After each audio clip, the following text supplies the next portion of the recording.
Ahora quiero la oración de bendición para todos.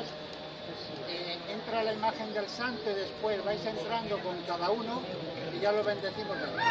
Bueno, ahora aquí para todos y después ya de uno en uno y dentro.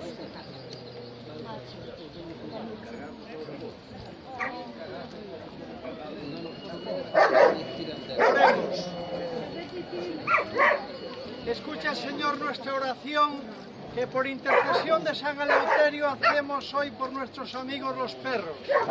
Recordamos a los perros enfermos, maltratados o abandonados. Para todos ellos rogamos compasión y piedad. Y para quienes tratan con ellos pedimos un corazón compasivo y sensibilidad hacia el sufrimiento de estos animales. Te damos gracias por la compañía y la ayuda que nos prestan, por su fidelidad.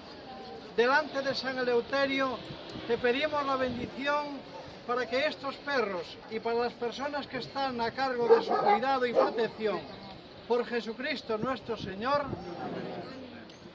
Ahora esperéis un momentito, coloca la imagen y ya se os avisa y podéis ir entrando y se bendice uno a uno.